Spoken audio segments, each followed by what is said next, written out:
Graça, misericórdia e paz da parte de nosso Senhor e Salvador Jesus Cristo. Amém? Quero dizer à igreja que o pastor Malta segue melhorando, continua no antibiótico. Felizmente, a gente tem percebido que a falta de ar é muito mais uma ansiedade, uma crise de ansiedade do que mesmo algo fisiológico, porque a saturação dele está excelente, a pressão muito boa, tudo organicamente bem, mas a ansiedade é uma coisa fora do normal. Ele sempre foi muito ansioso e nesses dias tem estado bem pior, que a gente possa estar orando especificamente por isso, amém? Nós vamos abrir nossa Bíblia num texto bastante conhecido da palavra, que é a segunda epístola do apóstolo Pedro, capítulo 1. Nós vamos ler os versículos 10 e 11. Segunda de Pedro 1, 10 e 11, diz assim a palavra do Senhor: Portanto, irmãos, empenhem-se ainda mais para consolidar o chamado e a eleição de vocês.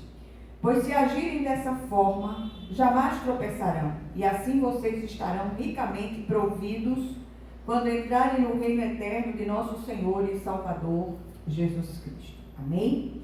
Vamos orar. Senhor, nosso Deus e nosso Pai, te agradecemos, Senhor, por mais um dia, por mais um domingo, que o Senhor esteja abençoando as famílias desta igreja, da nossa comunidade. Quero fazer um pedido de oração especial pelo pequeno Levi, que o Senhor esteja ali estendendo as mãos sobre Levi, restaurando a saúde daquela criança em nome de Jesus. Que o Senhor esteja restaurando a saúde perfeita do pastor e de todos os enfermos do nosso meio. E que esta palavra, Senhor, ela gere vida em nossos corações, em nome de Jesus. Amém. Meus amados, a gente vai falar hoje um pouco a respeito da eleição e da vocação dos santos que são confirmadas pelos atos. Não adianta palavras sem ações. Palavras e ações andam juntas e não podem de modo nenhum ser desassociadas. E por isso nós precisamos despertar.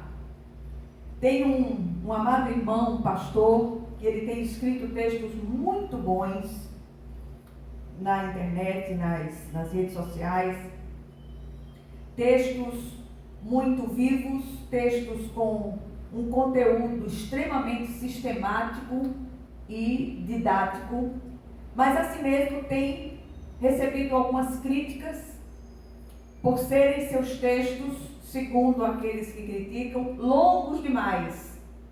E é interessante porque as pessoas não querem perder tempo ou investir tempo, que isso não é uma perda de tempo, mas para esses é uma perda de tempo. Investir tempo na leitura e na meditação da palavra de Deus e, sobretudo, dos estudos bíblicos, extremamente bíblicos. Esse contexto aqui, ele aponta para a prática das virtudes cristãs como evidência de uma vida regenerada pelo Espírito de Deus. O apóstolo Pedro, diante de sua partida iminente, ele traz algumas exortações pertinentes com vistas àqueles dias e a dias ainda vindouros. Primeiro, é preciso empenho para nos livrar das inclinações passadas, uma vez que tudo se fez novo. Ele diz, portanto, irmãos, empenhem-se ainda mais para consolidar o chamado e a eleição de vocês. Segundo lugar, esse agir é sacrificial. É o culto racional mencionado por Paulo em sua carta aos Romanos. Essa entrega diária dos membros do nosso corpo a Cristo, sobretudo através da prática das virtudes cristãs, não permite que tropecemos. O Senhor nos exorta a matar a carne de fome no tocante aos seus desejos, aos seus apetites. E o apóstolo Pedro diz, pois se agirem dessa forma, jamais tropeçarão. Em terceiro lugar, a prática dessas virtudes nos capacita a adentrar no reino de Cristo, que começa aqui, no aqui e agora, a partir do momento que fomos alcançados, regenerados pela graça de Deus. E Pedro continua dizendo: e assim vocês estarão ricamente providos quando entrarem no reino eterno de nosso Senhor e Salvador Jesus Cristo. Amém? E eu gostaria de chamar a atenção de vocês para os perigos que têm rondado a igreja contemporânea. Vejamos algumas considerações a esse respeito. Primeiro, vivemos um tempo de uma pluralidade eclesiástica nunca vista antes. Tem comunidade para todos os gostos. E isso tudo tem aberto espaço para as mais diversas aberrações que na maioria das vezes nos fazem corar de vergonha. Contudo, será que a igreja tem que transigir, se adequar, se conformando aos modismos e exigências e anseios do mundo, quando os seus fundamentos são permanentes e imutáveis? Esses guetos desprovidos de uma teologia sadia atraem adeptos por causa da divulgação irresponsável da mistura de textos do Antigo Testamento com textos do Novo Testamento, citados completamente fora dos seus contextos, do foco constante na autoajuda e nos bens materiais, além da completa ausência de textos que falam de salvação, perdão de pecados. Aliás, a palavra pecado tem sido praticamente banida das nossas igrejas. E graça e vida eterna. Criação de expressões antibíblicas como sendo bíblicas e que se transformam em mantras cuidadosamente maquinados com o fim de provocar uma espécie de hipnose coletiva. Isso tem sido motivo de grande preocupação. Isso só para citar alguns dos perigos divulgados em nosso tempo. A igreja é o corpo vivo de Cristo sobre a terra e deve manifestar o caráter e os propósitos daquele que é o seu cabeça, doa a quem doer. A palavra não pode ser mistificada, nem se tornar palatável àqueles que não têm ouvidos para ouvir. E aí a gente para e começa a pensar. A Bíblia Sagrada, e só ela, deve ser a nossa única regra de fé e prática. A gente está vivendo um tempo de pandemia, a gente está vivendo um tempo de reclusão forçada, mas não de inatividade. Quanta coisa podemos fazer nesses dias de pandemia, sobretudo estudar, meditar, ler a palavra de Deus, escrever textos bíblicos, enfim, é tempo de agir. A gente hoje tem a facilidade, vamos dizer assim, das redes sociais, que nos ajudam a fazer a palavra chegar aos confins da terra.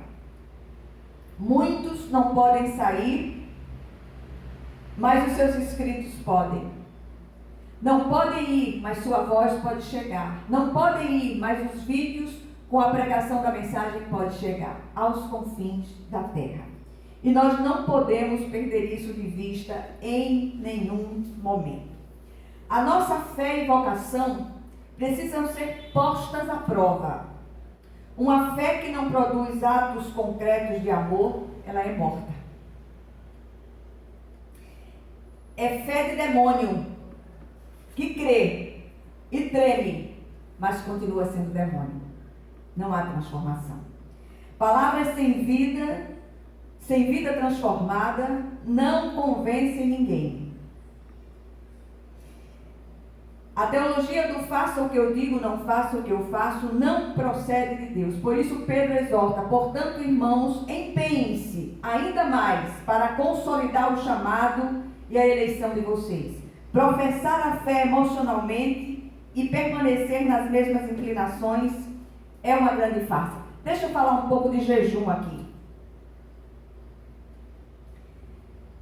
Nós somos instados aqui pelo apóstolo Pedro a permanecer firmes e não nos deixar, e nos empenhar para não nos deixar levar por nossas inclinações. Parafraseando o apóstolo. Então, talvez seja a hora de nós praticarmos o verdadeiro jejum.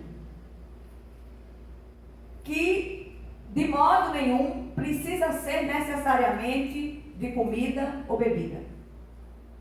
Como assim? Empenhe-se em jejuar na área do seu apetite. Muitos têm o apetite por bebidas alcoólicas. Outros têm o apetite voraz por uma sexualidade desenfreada. Outros ainda por comprar compulsivamente ou outras compulsões. Se a comida for sua compulsão, então vai jejuar na área da comida. Mas se não for, jejue na área específica da sua inclinação. Empenhe-se nisso, ordena o apóstolo. Então, é preciso que a gente professe a fé. Muitos professam a fé sem esse empenho. Professar a fé emocionalmente e permanecer nas mesmas inclinações, eu repito, é uma grande farsa. Em terceiro lugar, o contexto afirma que já recebemos todas as coisas que dizem respeito à vida e à piedade, ou seja, já fomos habilitados pelo Senhor para exercer nossa vocação como eleitos de Deus. A prática dessas graças cristãs testificam do que se operou em nós. E Pedro instrui dizendo: por isso mesmo, empenhe-se para acrescentar à sua fé a virtude o conhecimento, ao conhecimento o domínio próprio, ao domínio próprio a perseverança a piedade, a piedade a fraternidade e a fraternidade o amor. Tem que haver empenho da nossa parte. Por que tem que haver empenho? Porque a carne clama pelo pecado. Para que as velhas inclinações não reivindiquem seu antigo lugar. Somos instados, repito, a matar a carne de fome no tocante aos seus apetites. Em quarto lugar, tem faltado estudo sistemático das Escrituras para instruir, consolar e edificar os cristãos. E quando surgem esses estudos, há os críticos que se levantam para colocar todo tipo de defeito nesses estudos, nesses escritos, e eu repito, o abençoado pastor que tem escrito palavras muito edificantes, palavras muito didáticas, sistematicamente didáticas, tem recebido alguns incentivos, sim, mas, sobretudo, críticas quanto ao tamanho dos seus textos. E aí a gente para. O conhecimento foi substituído pelo emocionalismo das experiências pseudo-espirituais, tudo muito bem arquitetado pelos espertalhões da atualidade. São esses os caçadores de almas, com seus invólucros feiticeiros, que fazem de tudo para caçar as almas do Senhor. Cuidado com eles. São essas manifestações que, além de não alimentar as ovelhas, só servem para atrair bodes ansiosos por novidades. Há uma preocupação lícita do apóstolo Pedro ao trazer essas palavras.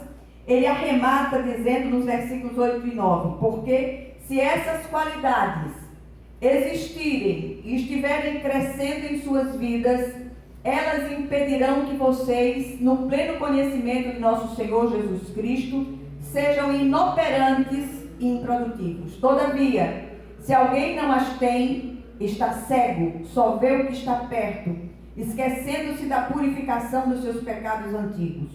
Agindo assim, diz o apóstolo, vocês estarão ricamente providos quando entrarem no reino eterno de nosso Senhor e Salvador Jesus Cristo. Que Deus nos ajude, que o Senhor abra os nossos olhos espirituais, que esses olhos sejam iluminados pela luz do céu, como diz a letra do velho hino, deixa a luz do céu entrar, para que nós possamos compreender aquilo que o Senhor deseja ministrar a cada um de nós. O que nós aprendemos aqui rapidamente? Primeiro, precisamos acordar desse sono, desse torpor espiritual, antes que seja tarde. Jesus está às portas. Segundo lugar, paremos de dar ouvidos a todo vento de doutrina soprado propositalmente contra nós, o povo da cruz. A esse respeito, o apóstolo Paulo adverte: o propósito é que não sejamos mais como crianças, levados de um lado para o outro pelas ondas, nem jogados para cá e para lá por todo vento de doutrina e pela astúcia e esperteza de homens que induzem ao erro. E por último, voltemos ao Evangelho genuíno. É tempo de buscarmos ao Senhor, é tempo de adoração genuína, e que nós possamos ler também a carta de Judas, o meio-irmão de Jesus, que nós possamos comparar os textos de 2 de Pedro e da carta de Judas, que tem muita coisa interessante entre os dois textos, há muita similaridade entre esses escritos. Que o Senhor nos ajude, que tenhamos uma semana de paz, que tenhamos uma semana de vitória, que tenhamos uma semana de renovo espiritual sobre toda a comunidade cristã, aqui e em toda a face da terra.